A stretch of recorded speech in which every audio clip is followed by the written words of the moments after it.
Biswajit tutorial and জিওগ্রাফিতে তোমাদের প্রত্যেককে স্বাগত জানাই। আশা করি তোমাদের 9-10 পরীক্ষা সকলের ভালো হয়েছে।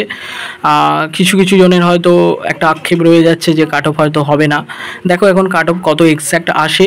এবার যাদের জেনারেল কাস্ট আছে তাদের ক্ষেত্রে কিন্তু একটু চাপ আছে আর কি, 50-এর নিচে হলে। তো ফলত খুব বেশি মন খারাপ করে আর কি হবে, যা যেটা হয়েছে দেখা যাক। যদি নাই হয় তাদের তো সামনে যে পরীক্ষাটা আছে সেটার দিকে ফোকাস করো। পুরোনোটাকে ভেবে তো আর নতুনটাকে খারাপ করে লাভ নেই।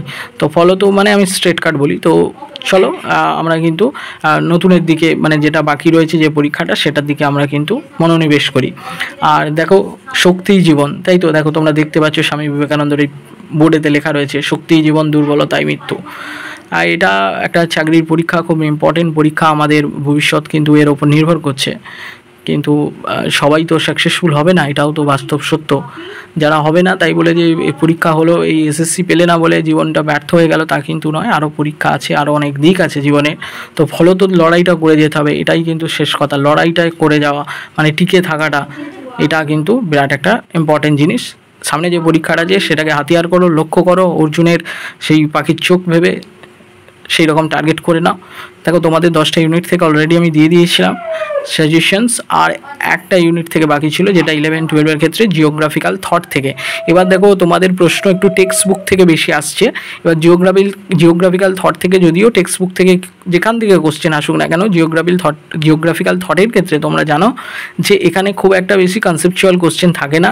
কে বলেছিলেন, কে প্রবর্তন করেছিলেন, কাকে জনক বলা হয়, কে এই বইটার লেখক, এই ধরনের প্রশ্নতেই থাকে বাঁধা ধরা যে প্রশ্নগুলো। ফলত এইখানের এই ইউনিটটা থেকে তোমরা কিন্তু কোশ্চেনগুলো ভালো করে পড়লে কমন পাওয়া বা করতে পারবে, এইরকম কিন্তু আমি বলতে পারি। চলো আজকে আলোচনা করব জিওগ্রাফিক্যাল থটস থেকে কোশ্চেনগুলো ওয়ান লাইনার আকারে, কারণ হাতে সময় নেই অপশান দিয়ে লেখা, অনেক একা হাতে করা, যদিও বা আমাকে এটাই সহযোগিতা করেছে আমার দিদি। যাই হোক চলো দেখো আলোচনা করি। 1 নম্বর প্রশ্ন হচ্ছে, কে সর্বপ্রথম জিওগ্রাফি শব্দের প্রবর্তন করেন? এটা হচ্ছে এরাটোস্থেনিস।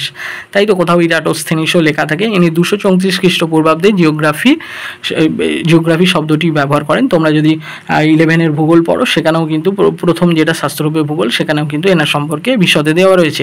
234 খ্রিস্টপূর্বাব্দে তিনি ভূগোল শব্দটি বা জিওগ্রাফি শব্দটি ব্যবহার করেন, যেখানে জিও শব্দের অর্থ হচ্ছে পৃথিবী এবং গ্রাফি শব্দের অর্থ হচ্ছে পৃথিবীর বর্ণনা। এবার দেখো দ্বিতীয় কোশ্চেনটা হচ্ছে, ভূগোলের জনক কাকে বলা হয়? ভূগোলের জনক যে বই থেকে নিয়েছি, এখানে দিয়েছে হেক্কাটিয়াস বা হেকাটিয়াস, যে যেমন বলে।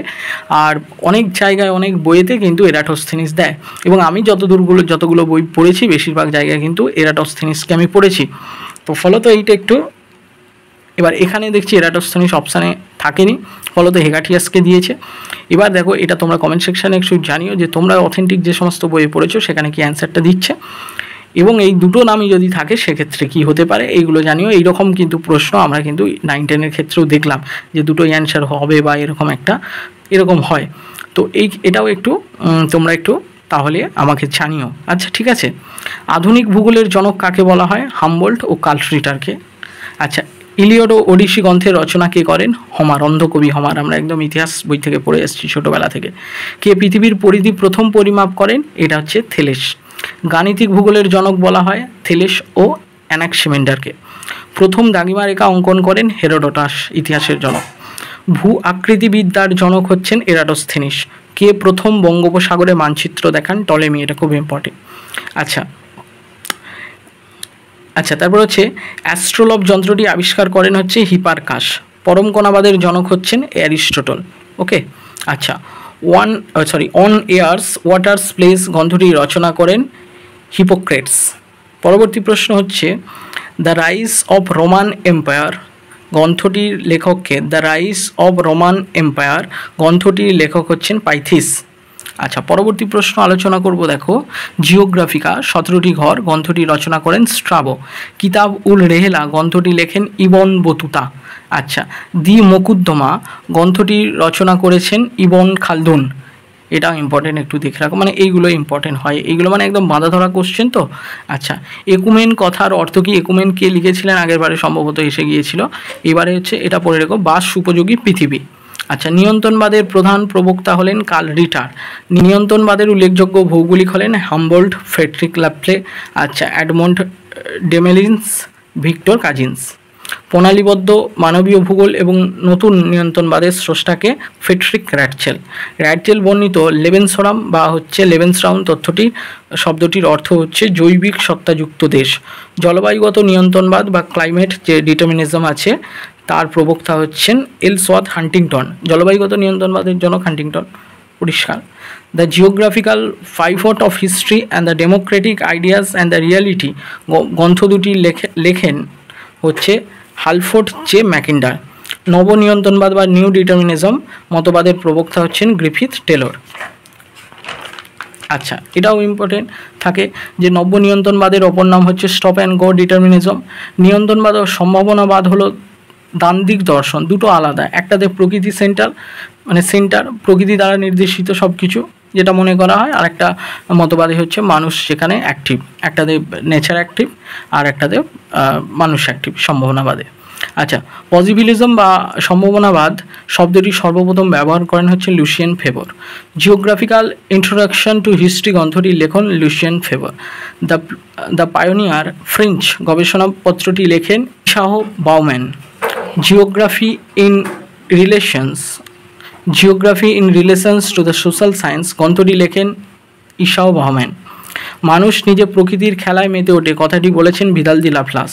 ফ্রান্সের সম্ভাব্যবাদী ভূগোলবিদ হলেন লুসিয়ান ফেভর, জাব্রোন্স, ভিদাল দি লাপ্লাস। এখানে কার্ল সোয়ার না, কারণ এটা অপশান ছিল যে তাহলে তিনেরটা ভুল, আর আসলে এটা কার্ল সোয়ার অ্যান্সারটা হবে না। তাহলে ওরা তিনজন হচ্ছে সম্ভাব্যবাদী বিজ্ঞানী বা যারা পজিটিভিজম ধারণাকে সাপোর্ট করেছে। আচ্ছা, সম্ভাবনাবাদ কোন ধরনের প্যারাডাইম? এটা হচ্ছে নেতিবাচক প্যারাডাইম। 1957 সালে সম্ভাবনাবাদের ধারণা দেন OH.K. স্পেট। 1965 খ্রিস্টাব্দে প্রথম রাশিমাত্রিক বিপ্লব কথাটি ব্যবহার করেন বুরটন। আচ্ছা, পরবর্তী প্রশ্ন হচ্ছে locational analysis is human geography গ্রন্থটি কার লেখা? পিটার হ্যাগেট। ইম্পর্টেন্ট। আচ্ছা, থিওরিটিক্যাল জিওগ্রাফি গ্রন্থটি কার লেখা? উইলিয়াম বাঙ্গে। রাশিমাত্রিক বিপ্লবের বিস্তারে কোন দুইজন ভৌগোলিক প্রাথমিকভাবে ব্যাপক অবদান রাখেন? একজন হাডসন আর একজন স্পিকার।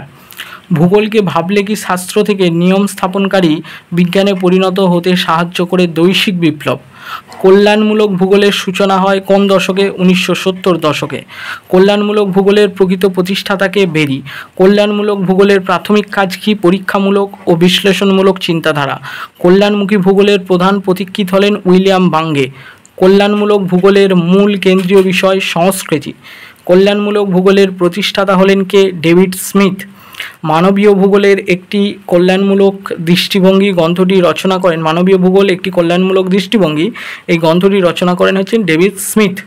কল্যাণমুখী ভূগোলের মূল আলোচ্য বিষয় হলো ক্ষেত্র সম্বন্ধীয় একটা সামাজিক ন্যায়, আর একটা হচ্ছে সামাজিক ন্যায়, উভয়ই হবে। ঠিক আছে। আচ্ছা, পরবর্তী প্রশ্ন, কোন ভূগোলবিদ মনে করেন যে সচেতনতা ও জ্ঞানের সামাজিক অবস্থান কল্যাণমূলক চিন্তাধারার সৃষ্টি করে? David Harvey. জনসম্পদ ও সমাজের মধ্যে সম্পর্ক। জনসম্প্রদায় ও সমাজের মধ্যে সম্পর্ক হলো, জনসম্প্রদায় হলো সামগ্রিক বিষয় আর সমাজ হলো তার অংশ বিষয়। আচ্ছা, এটা নিয়ে একটু আমি দেখব ভেরিফাই করে, জনসম্প্রদায় ও জনসমাজের পার্থক্যটা। এটা আমার যেহেতু ভেরিফাই করা হয়নি সেভাবে, একটু দেখে নেবো অ্যান্সারটা। জনসম্প্রদায় হলো সামগ্রিক বিষয় আর সমাজ হলো তার অংশ বিশেষ। আচ্ছা, ক্রিয়ামূলক মতবাদের উদ্ভাবকের নাম হচ্ছে ট্যালকট চার্সন্স। সমাজে ক্রিয়ামূলক মতবাদের স্রষ্টা হলেন জার্মানির সমাজবিজ্ঞানীগণ, তাহলে জার্মান স্কলাররা। আচ্ছা, এলিমেন্টস অফ সোশ্যাল অর্গানাইজেশন গ্রন্থটি লিখেছেন হচ্ছে রাডক্লিফ ব্রাউন। আচরণগত পরিবেশের কথা প্রথম বলেন হচ্ছেন গ্রেস্টাল স্কুল অফ সাইকোলজি। আচ্ছা, 1964 সালে মানবীয় ভূগোলের আচরণবাদী দৃষ্টিভঙ্গির সূত্রপাত করেন জুলিয়ান অলপার্ট। আচ্ছা, অ্যানালাইটিক্যাল বিহেভিয়ার জিওগ্রাফি 1987 বইটি লেখেন হচ্ছে গুলেচ ও স্টিমসন। ভূগোলে আচরণবাদী দৃষ্টিভঙ্গির উত্তরে অন্যতম পথিকৃৎ হলেন William Kirk. Historical geography and the concept of the behavioural environment 1951 কথাটি লেখেন হচ্ছেন উইলিয়াম কার্ক।